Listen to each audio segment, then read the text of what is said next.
Nuts and seeds are delicious and nutritious snack. But did you know that most raw nuts and seeds are actually quite difficult for our bodies to digest? And that's because they contain enzyme inhibitors, which nature intended to protect the life of the seed or nut, but that for the human body can wreak havoc. They're very difficult to break down, these enzyme inhibitors, and it also is hard for us to absorb the nutrients found in nuts and seeds. So ancient cultures from all around the world instinctively knew how to dissolve these enzyme inhibitors. And the way they did it was by soaking their nuts and seeds in a salty water for overnight, basically, and then letting them sit out in the sun and dry. So Earth Mama wants to bring back this old school wisdom. There's a lot of other folks on the blogosphere that also are sharing this news, because somehow in our modern, fast-paced world, we've lost track of this essential step in eating nuts and seeds. So what you're gonna need is your favorite nuts and seeds. You're gonna need filtered water and a high-quality sea salt.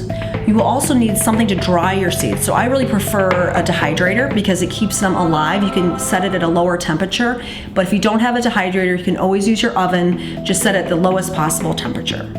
So as you can see here, voila, here are my pecans. They've been soaking for 24 hours in the salt water. And for every 4 cups of nuts or seeds, you wanna use about a tablespoon of sea salt. So once you're done soaking, you want to drain them, and I like to let them sit for a while so I get as much water off as possible, because it just makes my drying time faster. And then I start to, once they're all dried, I put them onto my dehydrator sheets. And I like to spread them out so that they've got plenty of room for the air to circulate and get nice and dry. And actually these become a little bit crispy when they're done, which is kind of fun.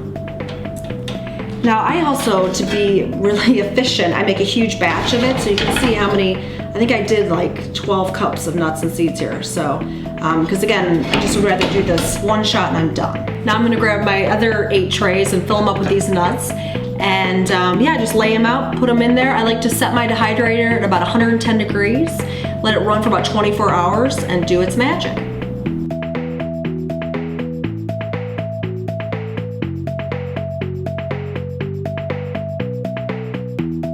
Okay, so it's been about 24 hours, so I'm gonna go check on my nuts here.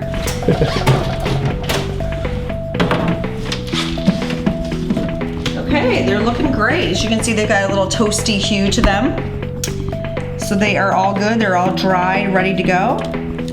So now I'm gonna store them in glass containers, and they will store in my cupboard for up to 6 months, any longer than I need to put them in my fridge. So there you have it, soaked dehydrated nuts. It's certainly not a quick process, but it's definitely easy, and I would love to hear if you give it a try. Thanks for tuning in.